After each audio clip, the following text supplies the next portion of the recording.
የውጭ ሀገራት ባንኮች ከዛሬ ጀምሮ በኢትዮጵያ የባንኪንግ ሴክተር ውስጥ ለመግባት ማመልከት እንደሚችሉ የኢትዮጵያ ብሔራዊ ባንክ አዲሱ መመሪያ በትላንትናው ዕለት ይፋ ተደርጓል። ላለፉት ጥቂት ዓመታት ሲንከባለልና በውይይት ላይ የቆየው የውጭ ባንኮች ወደ ኢትዮጵያ የመግባት ጉዳይ በስተመጨረሻ እውን ሆኗል። በዛሬው የዜና ትንታኔ የምነግራችሁ ነው የሚሆነው። የንጋት ፖስት ነው። በቻናሉ ፋይናንስና ቢዝነስን ካፒታል ማርኬትን እናወራለን። እስካሁን ድረስ ይህን ቻናል ታዲያ ሰብስክራይብ ካላደረጋችሁ የደወል ምልክቷን በማብራት ሰብስክራይብ በሉ።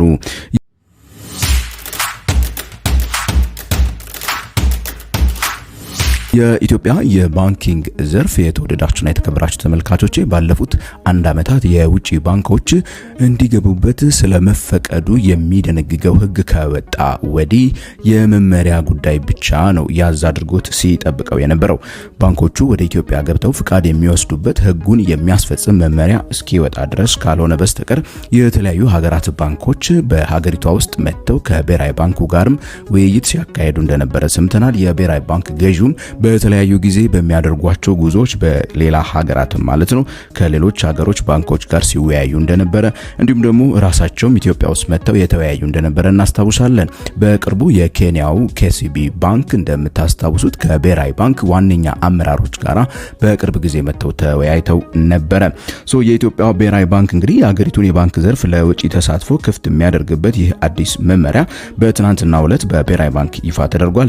ይህ እርምጃ እንግዲህ የኢትዮጵያን የፋይናንስ ዘርፍ ለውጭ ኢንቨስትመንት ክፍት ለማድረግ ሲደረግ የቆየው ጥረት የመጨረሻው ምዕራፍ ተደርጎ የሚወሰድ ነው ማለት ነው። መመሪያ ቁጥር SBB 94/2025 የተባለው ይህ ባለፉት አንድ ዓመት በተለያዩ ባለድርሻ አካላት ጋራ በተደረጉ ሰፊ ውይይቶችና ምክረ ሀሳቦች እንደ ግብአት ተካተውበት በስተመጨረሻ ተዘጋጅቷል ተብሎ የተነገረ ሲሆን ይህ መመሪያ ባለፈው ዓመት ወጥቶ ከነበረው የ2024 ማለት ነው የባንኪንግ ዘርፍ ፍቃድ አዋጅ ጋራ በዛ መልኩ እዛ ላይ ተመስርቶ የህግ ማዕቀፍ ነው ተብሏል ማለት ነው። አዲስ የፈቃድ አሰጣጥ መመሪያ ለመጀመሪያ ጊዜ የውጭ ባለሀብቶች ወይም ደግሞ የውጭ ሀገር ባንኮችና ሌሎች ስትራቴጂካዊ የሚባሉ ባለሀብቶች ጭምር በኢትዮጵያ የባንክ ስርዓት ውስጥ እንዲሳተፉ የሚያስችል ነው ተብሏል። እንግዲህ ብሔራዊ ባንኩ በትናንትናው ዕለት ሰኔ 18 2017 ዓ.ም ማለት ነው ባወጣው መግለጫ መመሪያ መሰረት እንግዲህ የውጭ ተዋናዮች የባንኩን ዘርፍ እንዲንቀላቀሉባቸው በርካታ መንገዶችን የሚያቀርብ ሲሆን ልክ አዋጁ ላይ በተቀመጠው መሰረት ማንኛውም የውጭ ሀገር ባንክ በመጀመሪያ ደረጃ ቅርንጫፉን በኢትዮጵያ ውስጥ መክፈት ይችላል። እዛው ባለበት ሀገር ላለ ባንክ ማለት ነው ቅርንጫፉን ቀጥታ ኢትዮጵያ ውስጥ አዲስ አበባ ላይ እና በተለያዩ የሀገሪቱ አካባቢዎች በመክፈት ስራን መስራት ይችላል። የራሱን ሰብሲዲየሪ ደግሞ ሙሉ በሙሉ የባንኩን ቅጥያ ማለት ነው የራሱን ባንክ ማቋቋም ሙሉ በሙሉ ኦውን በማድረግ እንደዚሁ ይችላል። በሌላ መልኩ ደግሞ ኢትዮጵያ ውስጥ ካሉ ባንኮች ውስጥ ድርሻ በመግዛት ደግሞ መቋቋም የሚችልበት እድል አለ። የድርሻ መጠኑ እንደምታስታውሱት ከ40% በላይ ግን በሎካል ባንኩ ላይ እንዳይሆን ይደነግጋል። ከዛ ባለፈ ደግሞ እስካሁን አብዛኛዎቹ የዓለማችን ባንኮች የቻይና ባንኮች እንዳሉ አውቃለሁ፣ የግብጽ ባንክ እንዳሉ አውቃለሁ፣ የኬንያ ባንኮች እነ ስታንዳርድ ቻርተርድ የመሳሰሉ አይነት ባንኮች ደግሞ የሪፕሬዘንታቲቭ ኦፊስ የሚባለው የተወካይ ቢሮአቸውን መክፈት የሚችሉበትንም አዲስ ህግ አርቅቋል። ይህ የሪፕሬዘንታቲቭ ኦፊስ ከዚህ ቀደም ያው ኖርማል ሀገራቸው ያለ ወይ ደግሞ ዋናው ባንክ ላይ ያለ ደንበኞቻቸውን አገልግሎት የሚያሳልጡበት አይነት የባንኪንግ አገልግሎት ሲሆን ያንን ፍቃድ ለማግኘት በዚህኛው እስከ $100,000 የሚጠጋ የመጀመሪያ የላይሰንሲንግ ፊ መክፈል ይኖርባቸዋል። እነዚህ የውጭ ሀገራት ባንኮች እነዚህ የነገርኳችሁ የሪፕሬዘንታቲቭ ኦፊስ የሚባሉት ወይ ደግሞ የውክልና ቢሮዎች የሚባሉት በነገራችን ላይ እዚህ ሀገር ውስጥ በሚኖራቸው ኦፊሳቸው ምንም አይነት ቁጠባን ከደንበኛ መቀበል አይችሉም። እንዲሁም ደግሞ ብድርን ማበደር አይችሉም። የዶላር መግዛትና መሸጥ የሚባለውንም ነገር ውስጥ መሳተፍ አይችሉም። ከዛ ይልቅ ደንበኞቻቸው ዋናው ባንክ ላይ ለምሳሌ የኬንያ ተቋማት ከሆኑ የኬንያ ባንኮች ሪፕሬዘንታቲቭ ኦፊስ እዚህ አዲስ አበባ የሚገኝ ከሆነ የነሱን አገልግሎት የማሳለጥ ስራ ነው የሚሰሩት ማለት ነው እዚህ ሀገር ውስጥ ሆኖ።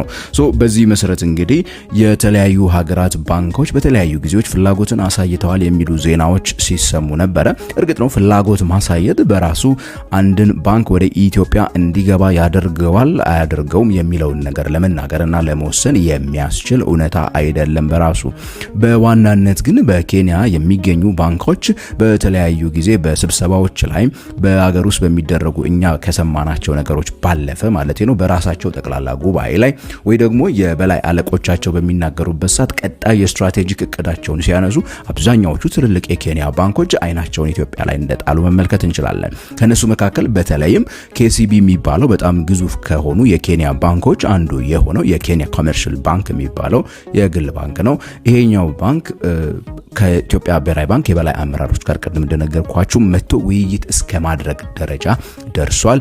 የKCB ግሩፕ ዋና ኃላፊው ሰውዬም በተደጋጋሚ በሚናገሩበት ሰዓት በሚቀጥሉት አመታት በሚኖራቸው ፕላን ውስጥ የኢትዮጵያን ገበያ መቀላቀልና ከኢትዮጵያ ገበያ ላይ ደግሞ እንግዲህ ቢዝነስን መስራት ትልቁ እቅዳቸው እንደሆነ ተናግረዋል። ከዛ ባለፈ ደግሞ በአፍሪካም እንደ ዓለም ብዙ ጊዜ በተለያዩ ዘርፎች በኢኖቬቲቭ በሆነ የባንኪንግ አገልግሎትን በመስጠት ተሸላሚ የሆነ አንድ ባንክ አለ። እሱም ኢኩዊቲ ባንክ ይባላል። የኢኩዊቲ ባንክ ግሩፕ ከ10 በላይ የሚጠጉ ሰብሲዲየሪዎችን በየሀገሩ ኦፍሹቶች ማለት ነው እየፈጠረ ወይ ደግሞ አንዳንድ ሀገሮች ላይ እየሄደ አንዳንድ ባንኮችን ገዝቶ ወደ ኢኩዊቲ እየቀየረ የሚሰራ ባንክ ነው። በተለይ በምስራቅ አፍሪካ ላይ በስፋት የሚንቀሳቀስ ማለት ነው። በብዙ የምስራቅ አፍሪካ ሀገሮች ላይ የራሱን ሰብሲዲየሪ ባንኮች ያለው የኢኩዊቲ ግሩፕ ዋና የበላይ ጠባቂው ጄምስ ሙዋንጊ ይባላሉ። ዶክተር ጄምስ ሙዋንጊ ማለት ነው። በኬንያ ውስጥ በጣም ኢኖቬቲቭ የሆነ በጣም ቪዥነሪ የሆነ የባንክ ሰው በመባል ይታወቃሉ። ብዙ ሽልማቶችንም አግኝተዋል። የስትራቴጂክ እቅዳቸውን ባለፈው ዓመት በሚያወሩበት ሰዓት ጠቅላላ ጉባኤያቸው ላይ በተናገሩበት ሰዓትና አንድ ከአፍሪካ ውስጥ ከሚሰራ የፋይናንስ መጽሔት ጋር በነበራቸው ውይይት ወቅት በግልጽ ያስቀመጡት አንድ ነገር ነው።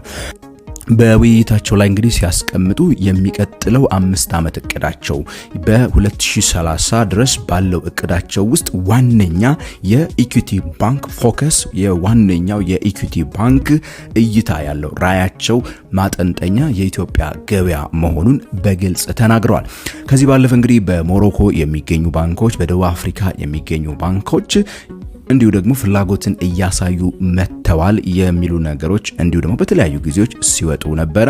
ሜቢ የቻይና ባንኮች የሚጠበቃሉ። አንዳንድ ጭምጭምታዎች እንዲሁ ይሰማሉ። ከጃፓን ከቻይና የሚገኙ ትንንሽ የሚባሉ አይነት ኢንቨስተሮች በዚህ በባንኪንግ ሴክተሩ ላይ ለመምጣት እቅድ አላቸው የሚሉ ነገሮች አሉ።